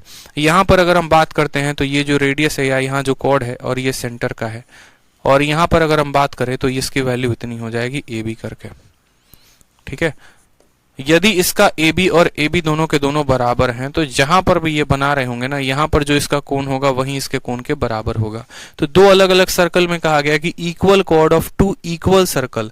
अच्छा, इक्वल सर्कल की बात कही गई है, दो अलग अलग सर्कल नहीं। Equal chord of two equal circle subtend equal angle at the centre. Centre पर क्या करेंगे, बराबर बनाएंगे। दो सर्कल हैं, सेम तरह के हैं लेकिन वो अलग अलग हैं, तो यदि इनका कॉर्ड बराबर होगा तो इनका जो एंगल होगा वो भी क्या होगा, बराबर होगा। आ जाओ नेक्स्ट पॉइंट देखो, यहाँ पे नेक्स्ट पॉइंट क्या कहा गया है। नेक्स्ट पॉइंट आपसे ये कहा गया है the angle subtended by the chord of equal circle at the centre are. ये बात है, उल्टा है कि यदि आपका जो है एंगल बराबर है, ठीक है, यदि आपका ये दो सर्कल में एंगल बराबर है तो इनका कॉर्ड बराबर होगा, और पीछे ये पढ़ा था कि यदि कॉर्ड बराबर है तो एंगल भी बराबर होगा, ठीक है। चलो आ जाओ, तो एक एग्जाम्पल है, सबसे पहले पहला एग्जाम्पल है, चलो बताओ इसका आंसर बताओ। एग्जाम्पल आप सभी के सामने है। कहा गया है कि AB और CD जो है वो दो कॉर्ड हैं सर्कल के, इस तरीके से कि वो दोनों के दोनों कॉर्डों की लंबाई जो है 5 सेंटीमीटर है, रेडियस हमारा 4 सेंटीमीटर है। यदि O उस सर्कल का सेंटर है तो AOB माइनस COD की वैल्यू कितनी होगी। बड़ा प्यारा सवाल है, बहुत प्यारा सवाल है, देखिए, ठीक है। सवाल में हमसे कहा है कि एक सर्कल है, तो सबसे पहले बना दो यहाँ पे सर्कल, कोई दिक्कत की बात। ए बी और सी डी नाम के उसके दो कॉर्ड हैं, दो क्या हैं, जीवाएं हैं, और इस प्रकार हैं कि वो दोनों जीवाएं जो हैं वो बराबर हैं, ठीक है। और रेडियस हमारी कितनी है, 4 है। तो हमने कहा ठीक है, हम दो जीवा बना देते हैं। एक जीवा मान लो यहाँ पर ऐसे बना दिया, ठीक है, एक जीवा हमने मानिए यहाँ पर ऐसे बना दिया, दूसरी जीवा को हमने ऐसे बना दिया, दोनों को अलग अलग बना दिया। ये हमने बीच में सर्कल के सेंटर को रख दिया, ठीक है, ये हमने बीच में सर्कल के सेंटर को रख दिया। जीवा की लंबाई कितनी है, तो कहा गया है दोनों जीवाएं हमारी बराबर हैं, यानी 5 और 5 के हैं। सवाल में रेडियस दिया गया है, यानी ये भी 4 है, ये भी 4 है, ये भी 4 है हमारा, ये भी 4 है। तो उसके बाद हमें कहा गया है कि यदि ओ सेंटर है तो एओ बी और सीओ डी का, ठीक है, यहाँ पर यदि ओ सेंटर है, एक हमारा ये हो गया और ये हमारा हो गया, तो एंगल, ठीक है, एंगल ए ओ बी और एंगल सी ओ डी, यानी ये दोनों कोनों का जो अंतर होगा वो कितना होगा, आप मुझे बताओ यहाँ पे, ठीक है। दोनों कोनों का जो अंतर आएगा वो कितना आएगा, आपसे पूछा गया है। आप मुझे खुद बताओ, क्या ये वाला एंगल इस वाले एंगल के बराबर होगा, तो बोलोगे हाँ। क्यों बराबर होगा, यदि इनके कॉर्ड बराबर होते हैं, यदि इनके कॉर्ड बराबर होते हैं तो इनके एंगल बराबर होते हैं। जितना ये होगा उतना ही ये होगा, तो इन दोनों का अंतर कितना आएगा, इन दोनों का अंतर 0 आएगा। ऑप्शन नंबर ए जो होगा वो करेक्ट आंसर होगा। अब आप लोग देखते चलना कि सवाल आप लोगों से कैसे धड़ाधड़ बनते चलेंगे। प्रॉपर्टी पढ़ोगे सवाल बनेंगे। तो प्रॉपर्टी 1 में क्या पढ़ा, प्रॉपर्टी 1 में ये पढ़ा कि यदि कॉर्ड की लंबाई बराबर होती है तो कोण बराबर का बनता है, या अगर कोण बराबर होते हैं तो कॉर्ड की लंबाई भी बराबर होती है। वो चाहे एक खुद के सर्कल में हो, ठीक है, जहां पर दो अलग अलग कॉर्ड दे दिए गए हों, या दो समान तरह के सर्कल हो, दो समान तरह के वृत्त हों और उनका कॉर्ड दिया गया हो, ठीक है। आ जाओ फिर बात करते हैं प्रॉपर्टी नंबर 2 में। प्रॉपर्टी नंबर 2 को अपने कॉपी में देखिए। कहा गया है कि यदि आपके दो कॉर्ड हैं किसी सर्कल के और वो इक्वल हैं, तो उनका जो करस्पॉन्डिंग आर्क होगा ना, जैसे मानो मैंने कहा ये मेरा एक सर्कल है, ठीक है, और ये एक कॉर्ड यहां बन गया, दूसरा कॉर्ड यहां बन गया, तो ये जो चाप अपने साथ लेकर घूमते हैं, ये जो इसकी चाप हो गई और ये जो इसकी चाप हो गई, यदि ये दोनों कॉर्ड बराबर हैं तो इनके द्वारा बनाया गया जो चाप होगा वो भी बराबर होगा। तो यही बात, यहाँ पर आर्क ए बी जो होगा वो बराबर होगा किसके, पी क्यू के। और आर्क को कैसे डिनोट करते हैं, तो देखो पी क्यू अगर मानो यहाँ पर लिखा है तो पी क्यू एक लाइन भी हो सकता है और पी क्यू एक आर्क भी हो सकता है। तो जब लाइन होता है तो उसको कुछ नहीं लिखते, लेकिन जब हमें सिर्फ पी क्यू आर्क के बारे में बात करनी है तो ऐसे टेढ़ा छतरी डाल देते हैं, उल्टा कटोरा बना देते हैं। समझ में आ गया। नहीं तो अगर हम पी क्यू लिख रहे हैं तो हमें कैसे पता कि हम पी क्यू लाइन के बारे में बात कर रहे हैं कि आर्क के बारे में। तो जब आर्क के बारे में बात करते हैं तो ऐसा एकदम कटोरा वाला लाइन बना देते हैं, और जब लाइन के बारे में बात करते हैं तो सीधा करते हैं। तो प्रॉपर्टी नंबर 2 में आपने ये बात जाना है कि यदि दोनों कॉर्ड बराबर हैं तो उनके जो चाप होंगे, जो आर्क होंगे, वो क्या होंगे, हम बराबर हो जाएंगे। ठीक इसी तरीके से इसमें दूसरा वाला पॉइंट अगर आप पढ़ें तो यदि अगर ये दोनों आर्क बराबर हैं तो ये कॉर्ड ऑटोमेटिक बराबर हो जाएंगे। कॉर्ड बराबर है तो आर्क बराबर होगा, या फिर इसका उल्टा आप कह सकते हो कि यदि इनका आर्क बराबर है तो इनका कॉर्ड भी बराबर होगा। ठीक है, चलो आ जाओ। तीसरा पॉइंट देखो यहाँ पे, जैसा कि हमने पढ़ा, तीसरा पॉइंट हमने क्या पढ़ा, जैसे कि मैंने बताया एक सर्कल है और इस सर्कल का एक कॉर्ड यहाँ है और दूसरा कॉर्ड यहाँ है। ये दोनों के दोनों कॉर्ड दोस्त क्या हैं, बराबर हैं। तो जब सेंटर से इनको हम मिलाएंगे ना, जब सेंटर से इसके ऊपर एक परपेंडिकुलर डालेंगे, जब सेंटर से इसके ऊपर एक 90 डिग्री वाली रेखा डालेंगे, परपेंडिकुलर डालेंगे, तो इसका वैल्यू अगर x है ना तो इसका भी वैल्यू कितना होगा, x होगा। यानी दो कॉर्ड हो गए, दो जीवाएं हो गए, ये दो कॉर्ड हो गए, दो जीवाएं हो गए। अगर ये दोनों कॉर्ड बराबर हैं तो ये सेंटर से समान दूरी पर होंगे, ये सेंटर से समान दूरी पर होंगे। यही बातें यहां पर लिखी गई हैं, बड़े ही बेहतर तरीके से समझिएगा कि ये वाला ये इसके बराबर हो जाएगा। ठीक है, ए बी जो होगा ना हमारा, अगर हमारा ए बी जो है वो पी क्यू के बराबर है तो हमारा ओ एम हमारे ओ एल के बराबर होगा। ठीक, तो क्या हम इसका उल्टा भी कह सकते हैं कि यदि हमारे दोनों परपेंडिकुलर बराबर हैं तो हमारे कॉर्ड भी बराबर होंगे, तो बोलोगे हाँ सर। जैसे कॉर्ड बराबर हो गया तो परपेंडिकुलर डिस्टेंस बराबर है। अगले वाले में सेम इसका उल्टा कहा गया है कि यदि आपके ये दोनों परपेंडिकुलर डिस्टेंस बराबर हैं, जैसे एक सर्कल है, एक सर्कल का एक कॉर्ड ऐसे बना दिया, दूसरा ऐसे बना दिया, सेंटर से ये भी 2 सेंटीमीटर पे है, सेंटर से ये भी 2 सेंटीमीटर पे है, तो अगर सेंटर से दूरी इनकी समान है तो ये कॉर्ड की भी लंबाई जो होगी वो क्या होगी, समान होगी। जितनी लंबाई इसकी है उतनी ही लंबाई क्या होगी, नीचे वाले की भी होगी। ठीक है, चलो आ जाओ। तीसरा नंबर पॉइंट इसमें देखो, प्रॉपर्टी नंबर 2 में क्या कहा गया है। तीसरा नंबर पॉइंट ये कहा गया कि equal chord of two equal circle are equidistance from their centre. अब एक सर्कल के बारे में बात नहीं कही गई है, अब दो अलग अलग सर्कल के बारे में। और दो अलग अलग सर्कल, मानो एक सर्कल ऐसा है, दूसरा सर्कल ऐसा है। कहा गया है इक्वल कॉर्ड, यानी इन दोनों के जो कॉर्ड होंगे वो क्या होंगे, बराबर अगर हैं, और दोनों सर्कल भी बराबर है। मतलब ये जो सर्कल है, अगर इसका सेंटीमीटर 50 है, सरकमफेरेंस 50 है, तो इसका भी 50 होना चाहिए। तो अगर इसका कॉर्ड इसके कॉर्ड के बराबर है, तो यहां से सेंटर की दूरी इसकी और यहां से इसकी सेंटर की दूरी ऑटोमेटिक क्या हो जाएगी, बराबर हो जाएगी। तो ये दो अलग अलग सर्कल में भी लागू होता है कि अगर दोनों जुड़वा सर्कल हैं, इसका जो कॉर्ड है अगर इसके कॉर्ड के बराबर है, तो यहाँ पर इसका जो सेंटर के साथ डिस्टेंस होगा वो अगले वाले के सेंटर के साथ डिस्टेंस के बराबर होगा। और अगला वाला जस्ट उसका उल्टा कहा गया है कि यदि सेंटर से डिस्टेंस बराबर होगा तो वो कॉर्ड भी क्या होंगे, बराबर होंगे। ठीक है, फिर आ जाओ पॉइंट नंबर 5 में। कहा गया the longer chord will be closer. ये बड़ा इंपॉर्टेंट है, ये भी कंस्ट्रक्शन में बड़ा मदद करता है। जैसे एक सर्कल में क्या होता है, आप सर्कल में बहुत सारे कॉर्ड बना सकते हो। एक कॉर्ड यहां बनाओगे, दूसरा यहां बनाओगे, मानो तीसरा यहां बनाओगे, और ये रहा सर्कल का सेंटर, ये रहा हमारे सर्कल का सेंटर। तो हमसे ये कहा जाएगा कि अगर आप बात करोगे ना, तो सर्कल के सेंटर से सबसे नजदीक कौन है।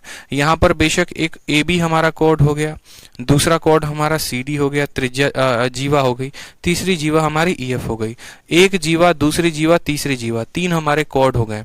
लेकिन अगर मैं आपसे बोलूं कि इसमें सबसे नजदीक कौन होगा सर्कल के सेंटर के, तो जो सबसे बड़ा है, आपको दिख रहा है सर्कल के नजदीक वही है, उसके बाद वाला जो है सर्कल से थोड़ा सा और दूर है, उसके बाद वाला और दूर है, इसके बाद एक और बनाएंगे वो और दूर आएगा। यानी जो जितना बड़ा होगा वो सर्कल के उतना नजदीक होगा। यही बात कहा गया है, the longer chord will be closer to the centre. ठीक है, जो बड़ी वाली कॉर्ड है, जैसे मानो यहां पर दो कॉर्ड हमने बनाया है, एक ए बी नाम का और एक पी क्यू नाम का। ठीक है, और हमने यदि कहा है कि हमारा मान लो कि ए बी जो है वो पी क्यू से बड़ा है, ए बी वाली कॉर्ड पी क्यू से बड़ा है। ठीक है, तो हमारा ए बी वाला और नजदीक होगा, नजदीक होगा तो सेंटर से इसकी दूरी कम होगी और इसकी दूरी ज्यादा होगी। जैसे आप यहीं पर देखो कि एक कॉर्ड आपका ए बी है और दूसरा कॉर्ड आपका ये है। अगर ये कॉर्ड लंबा है तो सेंटर से इसकी दूरी कम है, और ये कॉर्ड छोटा है तो सेंटर से इसकी दूरी ज्यादा है। यानी जो कॉर्ड लंबा होता है सेंटर से उसकी दूरी कम होती है, जो कॉर्ड छोटा होता है उसकी सेंटर से दूरी ज्यादा होती है। तो यानी यदि हमारा ए बी जो है वो पी क्यू से बड़ा है, तो इसकी सेंटर की जो दूरी होगी OL वो हमारे OM से क्या होगी, छोटी होगी। समझ में आया बात यहां पे? पॉइंट नंबर 5 क्लियर हुआ? ठीक है, पॉइंट नंबर 5 क्लियर हुआ? बताओ जल्दी से।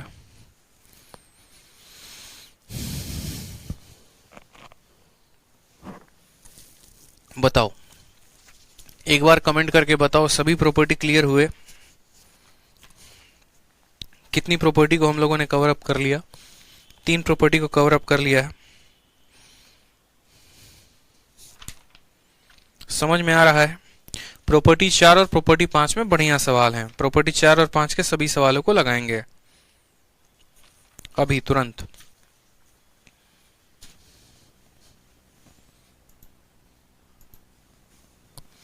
चलो आ जाओ। तो प्रॉपर्टी क्लियर हुआ ना? जैसे कि हमने देखा, क्या क्या देखा, एक बार रिवाइज करते हैं कि अगर हमारे दोनों कॉर्ड की लंबाई बराबर होती है तो दोनों आर्क बराबर होते हैं। अगर हमारे दोनों कॉर्ड की लंबाई बराबर होती है, सेंटर से बराबर डिस्टेंस पे होते हैं। अगर हमारे दोनों कॉर्ड की लंबाई बराबर होती है तो बराबर का कोण बनाते हैं। यानी एक बार अगर हम रिवाइज करने के लिए बात कहें यहाँ पे, तो हमने ये पढ़ा है कि ये हमारा एक सर्कल है। ठीक, और इस सर्कल के कुल मिलाकर 2 कॉर्ड हो गए। ठीक है, मानो यहाँ पर 2 कॉर्ड हम बनाते हैं, एक कॉर्ड हमारा ये हो गया और दूसरा कॉर्ड हमारा ये हो गया। इन दोनों को क्या करते हैं, सेंटर से हम मिलाते हैं। ठीक है, क्या क्या चीजें हो सकती हैं वो समझना, क्या क्या चीजें हो सकती हैं।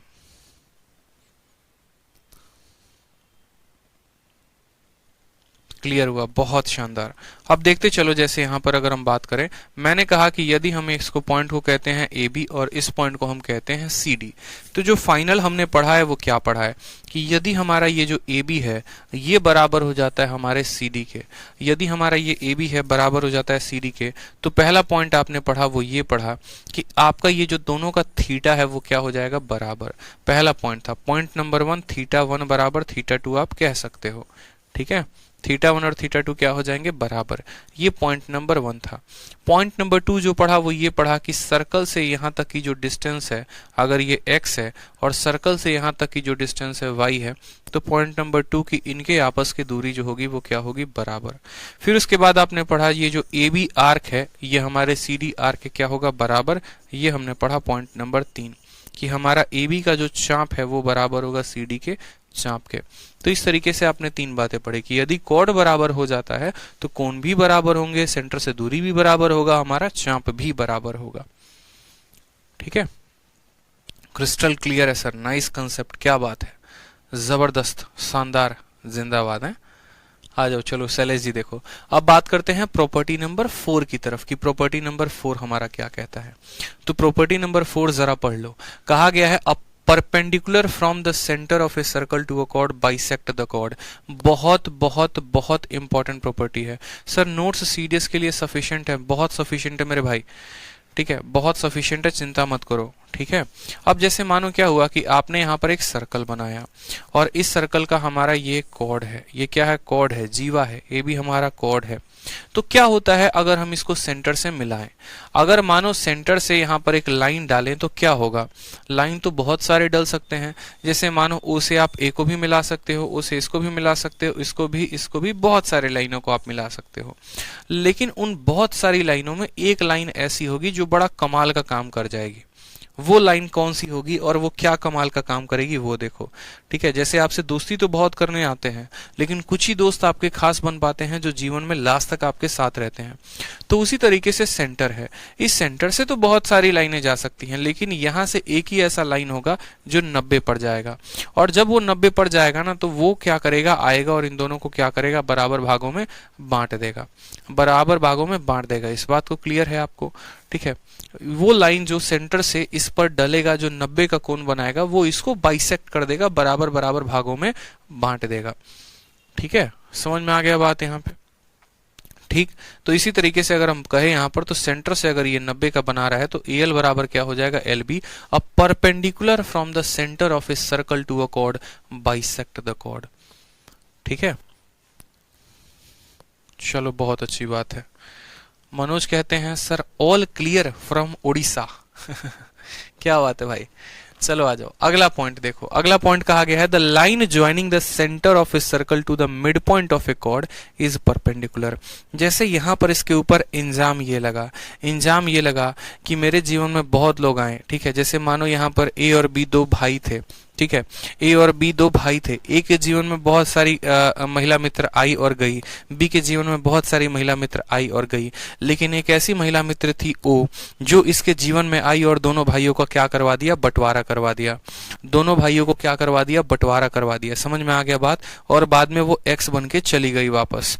तो अब उल्टा भी कहा जा सकता है, और उल्टा ये दोनों भाई अब इस तरीके से ब्लेम करते हैं कि यदि अब हमारा बंटवारा किया जाए तो वो बंटवारा पक्का बीच से होकर गुजरेगा, एकदम बीच से लाइन खींचना और वो सेंटर के सर्कल के सेंटर के बीच से जाएगा। यानी पॉइंट नंबर यहाँ पर अगला ये कहा गया है आपको कि यदि ये AB नाम की रेखा है और इसको बीच से काटते हो, इनका बंटवारा करते हो, तो ये सर्कल के सेंटर से होकर जाएगा। जैसे मैंने एक बॉलीवुड की मूवी देखी थी कि बंटवारा करते हैं तो सभी चीजों को आधा आधा बांट देते हैं, यहाँ तक कि घर को एकदम बीच बीच में इसे लाइन खींच देंगे। तो उसी तरीके से सपोज करो ये क्रिकेट का प्लेग्राउंड है और ये दो भाइयों का प्लेग्राउंड है, इन लोगों ने आपस में लफड़ा कर लिया। तो भाई साहब इनका मिड पॉइंट ये है, इसने कहा तेरा उधर का पार्ट है, मेरा इधर का पार्ट है, यहां से बीच से लाइन खींचेगा। जब बीच से लाइन खींचेगा तो ये एकदम बीच से जाएगा और हमेशा कितने का कोण बना के, 90 का कोण बना के। ध्यान रखो। तो यदि रेखाएं परपेंडिकुलर हैं तो बराबर भागों में बांटेंगी, और यदि बराबर भागों में बट रही हैं तो वो सर्कल से क्या होगी, परपेंडिकुलर होगी। ये था पॉइंट नंबर 2। पॉइंट नंबर 3 देख लो।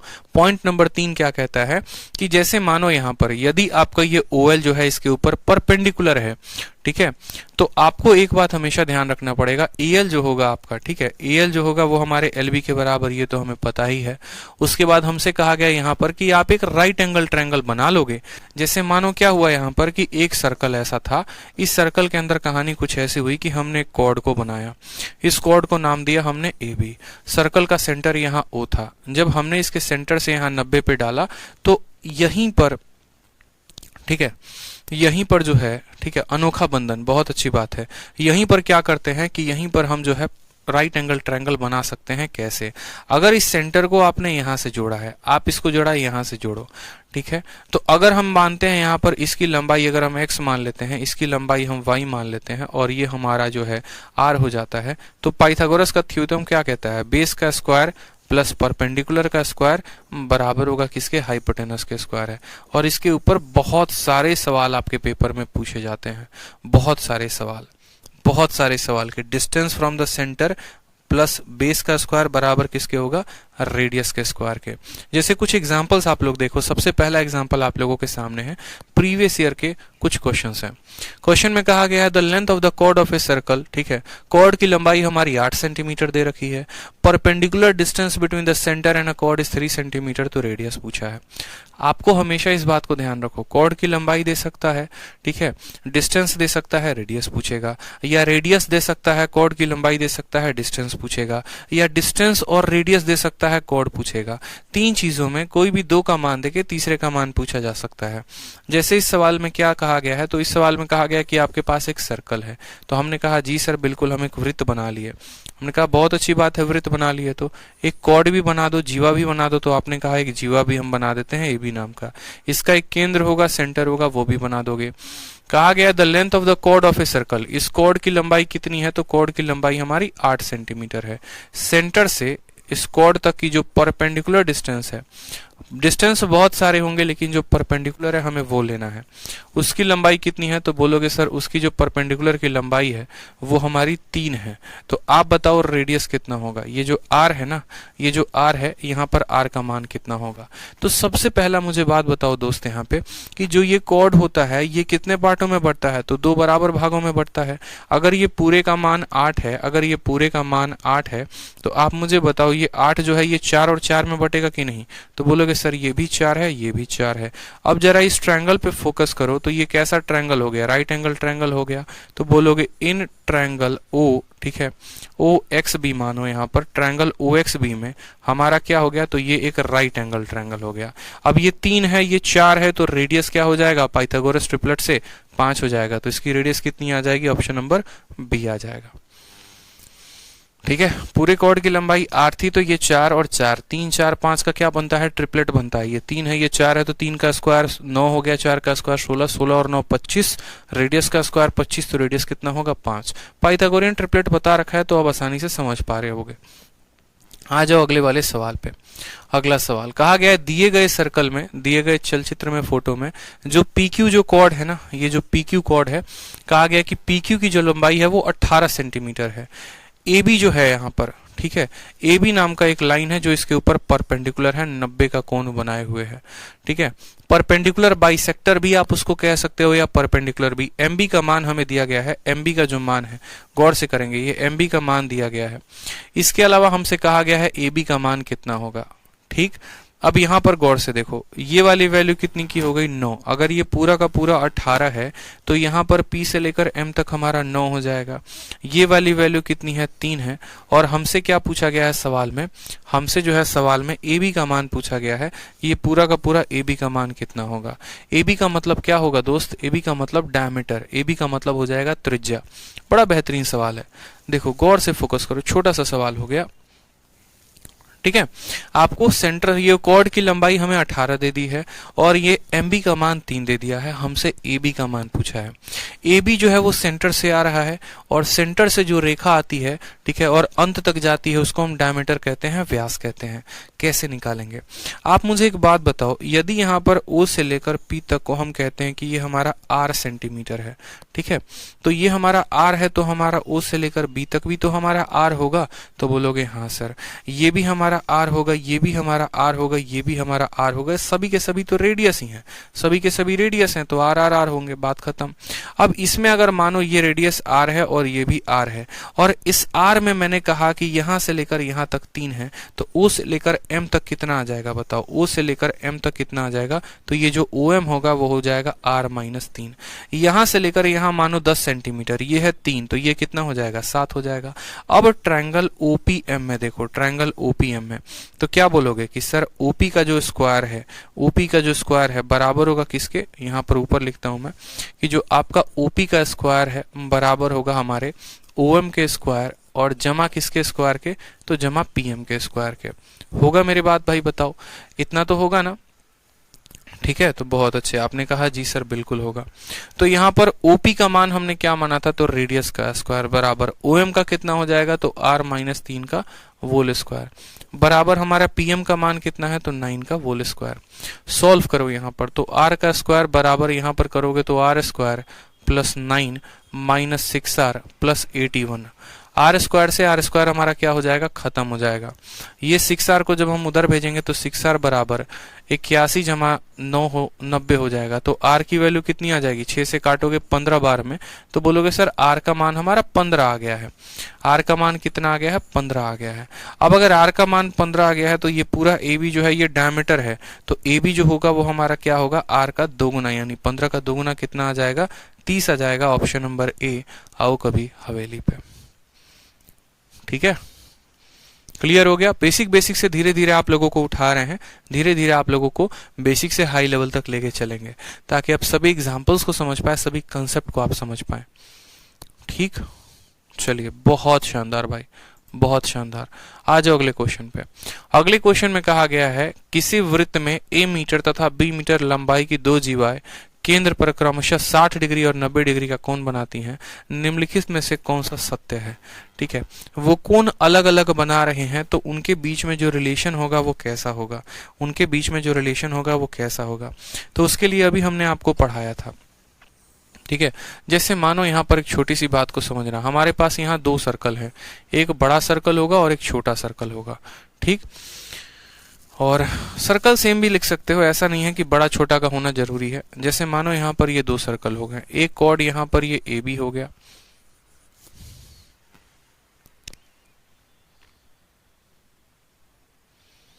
दो सर्कल को लेने की आवश्यकता नहीं है, एक ही सर्कल को लो। दो सर्कल को लेने की आवश्यकता नहीं है, एक ही सर्कल को लो। एक ही में एग्जांपल समझा देते हैं। तो जैसे मानो एक हमारा यहाँ पर क्या हो गया, ए बी नाम का हमारा कोड हो गया, और दूसरा कोड आप ऐसे समझ लो, दूसरा कोड जो है आप ऐसे समझ लो कि आपका ये सी डी नाम का दूसरा कोड हो गया। सेंटर है हमारा ये, सेंटर से जब हम दोनों को मिलाते हैं तो यहाँ पर जो कोण बनता है वो 90 का बनता है मानो, और इसको जब हम मिलाते हैं तो ये कोण बनाता है 60 डिग्री का। ठीक है, अलग अलग कोण बना रहे हैं, इसका कोण अलग है, इसका कोण अलग है। ठीक है, तो उस केस में हमसे ये पूछा जा सकता है कि जो AB है और हमारा जो CD है उसका जो रेशियो है वो कितना होगा, उसका जो रेशियो है वो कितना होगा, इन दोनों कॉर्डों की जो लंबाई है वो किस अनुपात में होगी। अब ये बात हमें समझना है कि यदि एंगल का मान दिया जाएगा, ठीक है, यदि एंगल का मान दिया जाएगा तो हम कॉर्ड की लंबाई को कैसे बता सकते हैं। ठीक है, कॉर्ड की लंबाई को कैसे बता सकते हैं। जैसे यहाँ पर अगर आप गौर करेंगे तो ये भी आपका क्या है, तो ये भी आपका रेडियस है और ये भी आपका क्या है, रेडियस है। उसी तरीके से आप बोलोगे तो सर ये जो हो गया ये हमारा रेडियस हो गया। तो बहुत आसान है, आप मुझे बताओ अगर ये आपका r है और ये r है तो r और r कितना बना देता है, √2r बना देता है कि नहीं बना देता है, बोलो। ठीक है, हाइपोटेनस कितना निकल जाता है, तो √2r निकल जाता है। उसी तरीके से हमारा ये अगर r है और ये कोण भाई साहब 60 है, बोलोगे सर ये r 45 आपने कैसे लिख दिया। मैंने कहा देखो ये रेडियस होगा, ये बात आप जानते हो, तो बोलोगे हाँ। ये रेडियस होगा, ये बात आप जानते हो, हाँ। अगर ये कोण 90 है तो ये कितना आ जाएगा 45, और ये कितना आ जाएगा 45, यानी यहाँ पर ऑटोमेटिक बराबर है, तो r तो ये कितना हो जाएगा √2r हो जाएगा। ठीक है, उसी तरीके से अगर ये कोण 60 है तो बाकी दोनों का जो जोड़ आएगा वो कितना आएगा 120। ठीक है, और ये भी बराबर होंगे चूंकि ये रेडियस होते हैं, तो ये भी r होगा, ये भी r होगा, तो ये भी क्या हो जाएगा, r हो जाएगा। ठीक है, ये भी क्या हो जाएगा, r हो जाएगा। यहाँ पे कोई समस्या की बात यहाँ पे तो नहीं। इसके 90 के सामने √2r है, इसके 90 के सामने कितना है, r है। अगर हमें मानो यहाँ पर सवाल में पीछे में पूछा गया था, अगर इस पर्टिकुलर क्वेश्चन में हमें AB और CD का जो है वो रेशियो चाहिए, तो AB की वैल्यू r है और CD की वैल्यू √2r है। r से r को काटेंगे तो वैल्यू आ जाएगी हमारी 1/2, 1/√2 आ जाएगी। क्लियर है, बताओ 1/√2 आ जाएगा। ठीक है, क्योंकि 60 डिग्री था, 60 डिग्री था तो ये इक्विलेटरल ट्रायंगल बन गया, तो आर आर आर हो गया। 90 था तो 45 45 आर आर √2r हो गया। तो इनका रेशियो निकाला तो कैसे निकला, 1/√2 का निकला। उसी तरीके से यहाँ पर कहा गया 2 कॉर्ड ऑफ ए सर्कल, तो मैंने मानो यहाँ पर एक सर्कल बना दिया, ठीक, एक सर्कल ऐसे मैंने बना दिया, और सर्कल में क्या कहा गया है, 2 कॉर्ड हैं जिसकी लंबाई a मीटर है और b मीटर है। मानो ये कॉर्ड है, इसकी लंबाई a मीटर है, दूसरा वाला कॉर्ड है उसकी लंबाई b मीटर है। ये दोनों के दोनों जो हैं क्या कर रहे हैं, सर्कल के सेंटर पर कोण बना रहे हैं, सर्कल के सेंटर पर कोण बना रहे हैं। ये 90 का बना रहा है और ये 60 का बना रहा है, ठीक है, ध्यान रखो। a metre and b metre 60 और 90 का बना रहे हैं, उल्टा बना रहे हैं, 60 और 90 का। जो a वाला है, जो a वाला है वो 60 का बना रहा है, जो b वाला है वो 90 का बना रहा है सेंटर पे। तो कौन सा रिलेशन सही होगा? सेम तरीके से आप मुझे बताओ, अगर ये आपका जो है 60 बना रहा है तो ये भी कौन 60 होगा, ये भी कौन 60? यदि ये a है, ठीक है, यदि ये a हो गया, उसी तरीके से आप मुझे बताओ, यदि ये a हो गया तो ये भी आपका a हो जाएगा और ये भी आपका a हो जाएगा। उसी तरीके से ये रेडियस हो जाएगा तो ये भी हमारा a हो जाएगा, ये भी हमारा a हो जाएगा, और 90 के अनुसार ये वाली वैल्यू जो आएगी ये √2a आएगी। तो हम ऐसा कह सकते हैं कि जो b की वैल्यू आएगी वो √2a के बराबर होगी।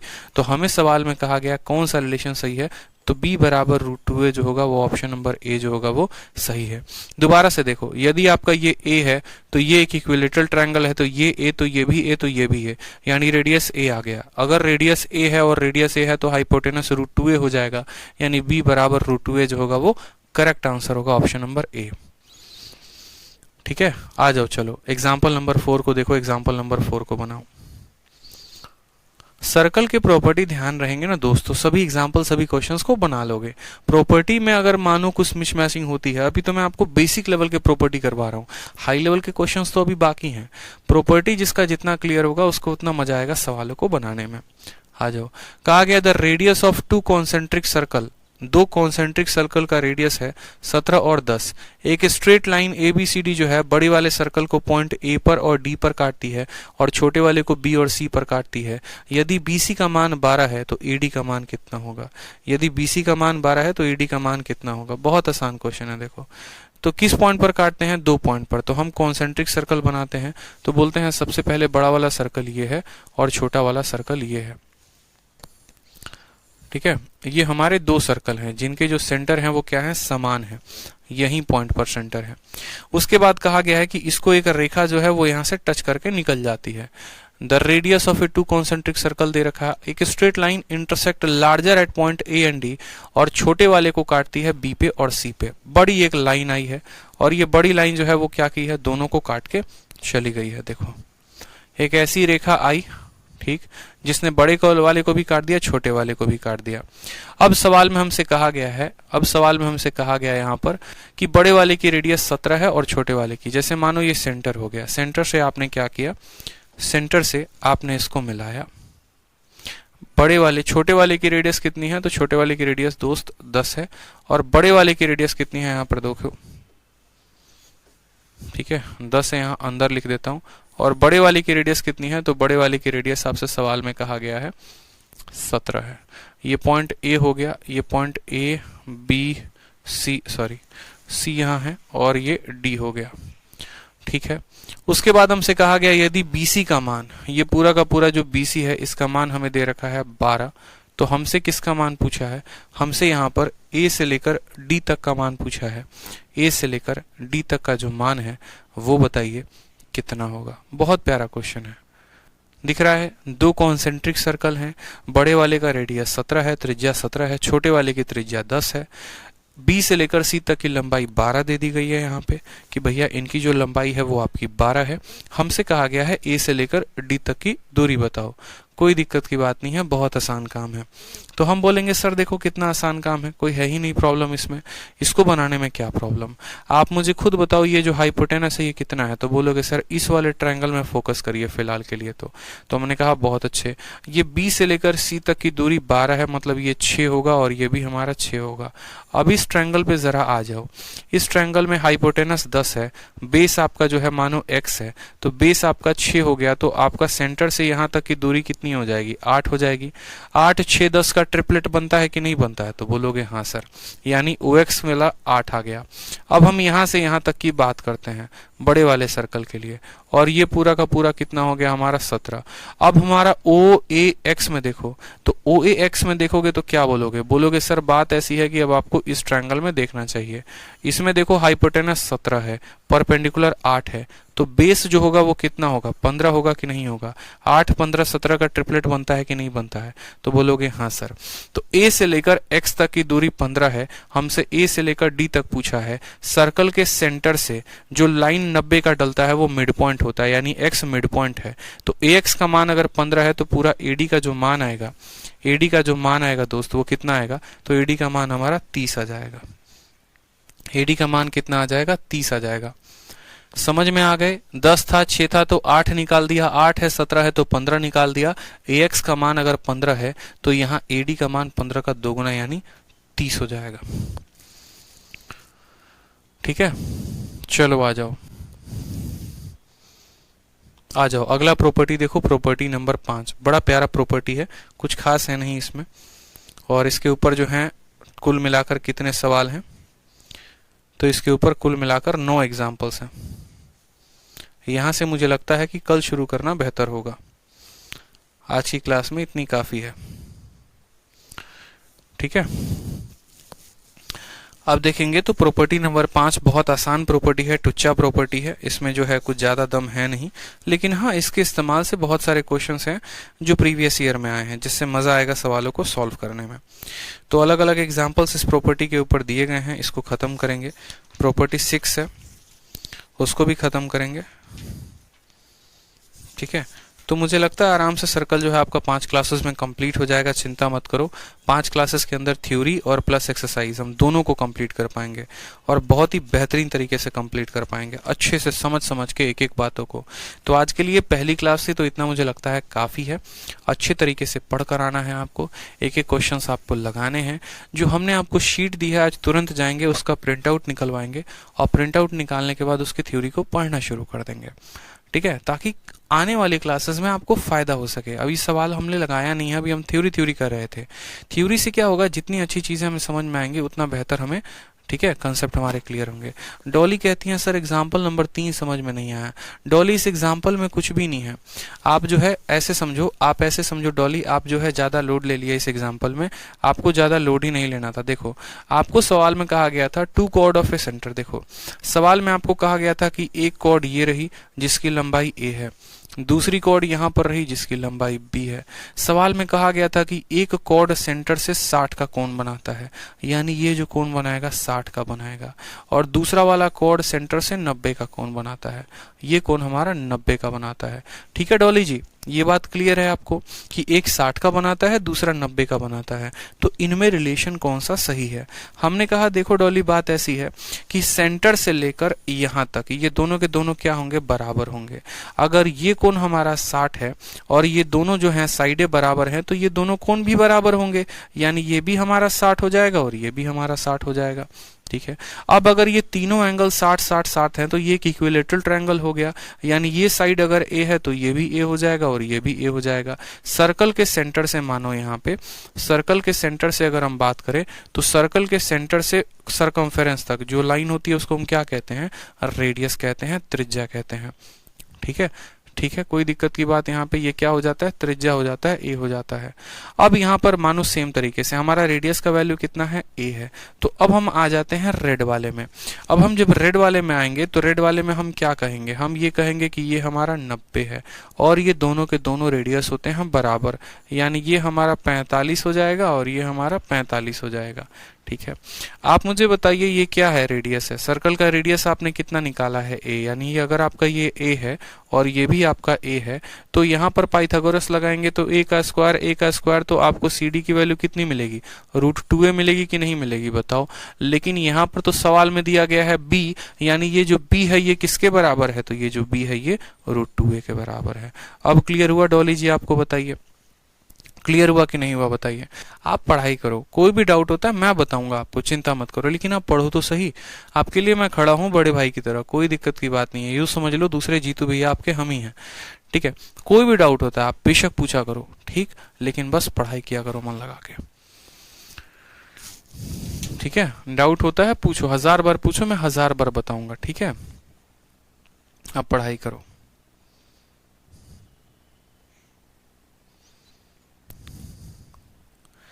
अहमद कहते हैं 10 अगस्त के बैच में और वीडियो सेंड कीजिए। चलो आज वीडियो डल जाएगी भाई, और बाकी वीडियोस भी डल जाएंगे। आज एक चीज पता चला है कि स्पीड डायरेक्टली प्रोपोर्शनल तो कंसेप्ट से होता है, नथिंग रेस्ट। सर मेरा इम्प्रूव हुआ है। ठीक है, पेन फ्री करता हूँ, बहुत अच्छी बात है यार। टफ क्वेश्चन लगाने से है ना, देखो टफ क्वेश्चन लगाने से आप धुरंधर नहीं बनते हो। धुरंधर तब बनते हो जब आपका कंसेप्ट क्लियर हो, फिर चाहे वो क्वेश्चन आसान है या वो टफ है, आप उसको उड़ा दोगे। तो इम्पोर्टेंट ये है कि कंसेप्ट चीजों को, ठीक है, बढ़िया तरीके से रिवाइज करते रहा करो। ठीक, कोऑर्डिनेट ज्योमेट्री क्या है सुजान घोष? कोऑर्डिनेट ज्योमेट्री कुछ नहीं है, कुछ रेखा वेखा के सवाल हैं, चिंता मत करो, वो भी खत्म कर देंगे। ठीक है, बढ़िया तरीके से। चलो भाई, तो आज के लिए जो है इतना काफ़ी है, मिलेंगे कल। सीजीएल का नोटिफिकेशन, सीजीएल के फॉर्म को भरने का जो है तरीका हमने बता दिया है कि फॉर्म को कैसे भरना है, तो ज़रूर फॉर्म को भर लेना, कोई गलती मत करना, नहीं तो ज़्यादा नुकसान हो जाएगा। ठीक है, चलो ध्यान रखा करो भाई। Love you all, take care दोस्त, मिलते हैं अगले सेशन में। Till then bye, take care, ध्यान रखें।